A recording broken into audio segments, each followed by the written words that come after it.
Ciao a tutti e benvenuti in questo nuovo video. Oggi conosciamo i principali tipi di uncinetto, sia per quanto riguarda il materiale con cui sono realizzati, sia per quanto riguarda la numerazione. Conosceremo i principali tipi di filato per quello che riguarda gli spessori ed il materiale con cui sono composti e come rapportare appunto gli uni agli altri, quali sono i progetti generalmente più adatti e quali sono gli uncinetti più adatti a noi. Prima di cominciare con il video vi invito a iscrivervi al canale qualora non lo aveste ancora fatto, a lasciarmi un like al video e ad attivare la campanella per non perdervi i successivi. Vi invito anche come sempre a iscrivervi su Instagram, vi lascio il link in descrizione.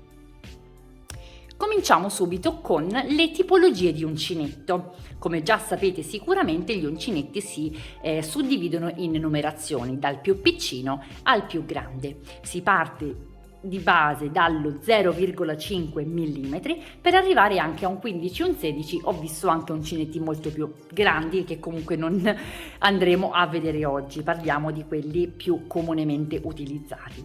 I materiali dei quali sono composti gli uncinetti ad oggi sono davvero tantissimi. Noi andremo a vedere i più comuni, quelli che troverete più facilmente in commercio e quelli che al 99% sono quelli che andrete ad utilizzare.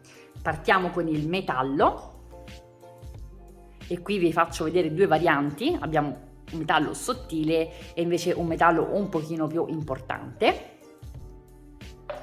Un legno, questo nello specifico è bambù, plastica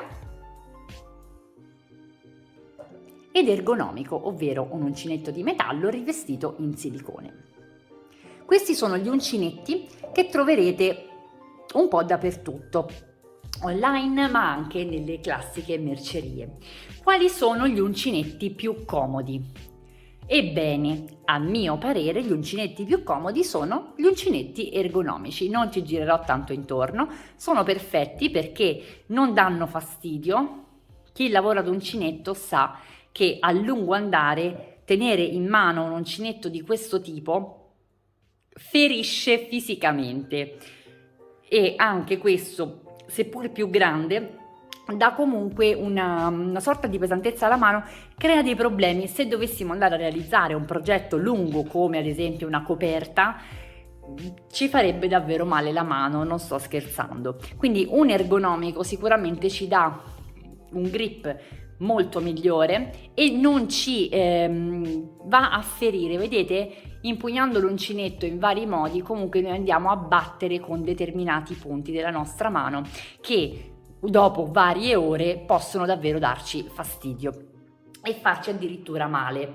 Quindi l'uncinetto che io utilizzo e che consiglio anche a voi, se doveste andare a comprare un set, sceglietevi un set di uncinetti ergonomici. Al secondo posto andrei con il bambù, perché anche questo è morbido, è perfetto per le lavorazioni, soprattutto con filati tipo lana, microfibra, questi filati caldi e corposi. Questi altri tipi di uncinetto io li ho naturalmente, non li uso, sarò onesta, non li uso quasi mai perché avendo il mio set sia in legno che in silicone, quindi il mio set ergonomico, questi ormai li vado a utilizzare davvero molto poco, eccetto forse per quelli davvero molto piccoli, ad esempio un uncinetto 0,5 mm non l'ho trovato ergonomico e quindi continuo ad utilizzare il mio in metallo. Questi sono i principali materiali degli uncinetti. Andiamo a passare invece ai principali filati. Qui non ci sono naturalmente tutti i filati esistenti, io ho raggruppato quelli in mio possesso di diverso spessore, degli spessori più comuni che potete trovare. Questo per darvi intanto un'idea di come si presentano ed anche per cominciare a capire quali sono gli uncinetti più giusti per determinati tipi di filato, oltre naturalmente a capire anche quali sono i progetti più giusti che possiamo andare a realizzare con ognuna di queste cose. Cominciamo con il filo di Scozia, il più sottile. Vedete come è sottile questo filato? È un filato perfetto per lavorare piccoli progetti, come possono essere degli orecchini, quindi in generale i bijou, dei braccialetti, dei choker, dei ciondolini, anche delle collane, perché no? Generalmente si usa anche per fare qualcuno di quei centrini decorativi. È un filato molto molto sottile che si consiglia di lavorare con gli uncinetti dall'1 al 2, quindi questo che ho qui è un 1,5 ed è perfetto per questo tipo di filato e per questo tipo di lavorazioni. Procediamo con il cotone numero 5. Questo è il cotone più facilmente reperibile. Ne esistono anche di altri spessori, ma il 5 è il più universale. Con il cotone 5 si possono realizzare dei bijou come con il filo di Scozia, ma qui possiamo anche iniziare ad addentrarci nell'abbigliamento. Qualche piccolo crop top, qualche bralette, qualche piccolo abitino. E è un lavoro naturalmente molto lungo, quindi ci vuole davvero tanta pazienza, la resa però è eccellente e i più coraggiosi infatti spesso si cimentano anche appunto in piccoli progetti di abbigliamento con questo tipo di filato. Gli uncinetti perfetti per questa lavorazione vanno dall'1,5 al 2,5, quindi un pochino più grandi di quelli necessari per la lavorazione con il filo di Scozia. In ogni caso anche questi, come ripeto, vanno benissimo per bijou come orecchini, braccialetti eccetera, ed anche per la realizzazione di qualche centrino, sottobicchiere, questi piccoli progetti. Andando un pochino avanti ci specializziamo un pochino di più sull'abbigliamento, quindi classico cotone. Questo cotone è lavorabile con un uncinetto dal 2,5 al 3,5, quindi cominciamo ad andare un pochino più su. È perfetto e super indicato per l'abbigliamento. Quindi dalle maglie alle gonne, ai top, ai prendisole, alle mattonelle, perché magari vogliamo realizzare un capo d'abbigliamento in mattonelle o anche una borsa, possiamo andare tranquillamente ad utilizzare questo tipo di cotone. E un'altra cosa, volendo possiamo cimentarci nella realizzazione di amigurumi, ovvero di quei pupazzetti realizzati ad uncinetto, già con questo cotone. Quindi, come ripeto, uncinetti 2,5, 3,5, perfetto assolutamente per l'abbigliamento. Andando un pochino avanti, ingrandiamo l'uncinetto ed andiamo a parlare di lane, acrilici, misti. Questi li ho racchiusi in una macro categoria, ma è ovvio che esistono tantissimi tipi. C'è anche ad esempio l'alpaca o il mohair, che comunque è molto più sottile di quello che stiamo vedendo. Ora cerco di andare più per spessore. Questo tipo di filato è un filato un pochino più spesso, anche qui parliamo di realizzazioni per quanto riguarda l'abbigliamento. Quindi si predilige l'abbigliamento, naturalmente nessuno ci vieta, come con il cotone normale, di andare a realizzare ad esempio una coperta, quindi assolutamente. Parliamo però di utilizzo più comune, quindi andiamo ad orientarci sull'abbigliamento e questi tipi di filato, nel caso specifico parliamo di un acrilico 100% ed un misto lana microfibra, sono perfetti per essere lavorati con un uncinetto numero 6 che ora io vi faccio vedere in plastica. Uncinetto numero 6 perfetto per questo tipo di filati. Ci si può realizzare tranquillamente dell'abbigliamento, dei capispalla come delle mantelle ad esempio, dei bei maglioni importanti, delle sciarpe, e anche questi possono essere utilizzati per la realizzazione di amigurumi.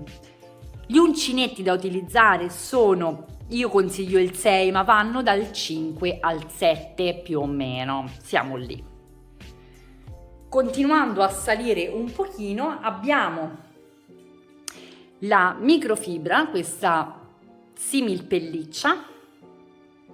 Questa è perfetta per le decorazioni, per le bordature, ma anche per veri e propri pannelli. C'è chi ci ha realizzato addirittura delle intere mantelle. Quindi questo è un filato davvero super versatile, perché può essere sia abbinato ad altri progetti come rifinitura. Se vedete il mio video della borsa che vi lascio qui, ho fatto una pochette meravigliosa rifinita con questo filato, ma ho realizzato anche delle mantelle rifinite con questo filato. Ho visto addirittura qualche account su Instagram che ha azzardato anche dei maglioncini, degli scaldacollo. È un filato davvero molto versatile, oltre a essere caldissimo, ed anche questo va lavorato con un filato, con un uncinetto abbastanza spesso. Qui consiglio dal 7 all'8 per la massima resa. Proseguendo ancora abbiamo la fettuccia. In questo caso parliamo di una fettuccia in licra, eccola qui.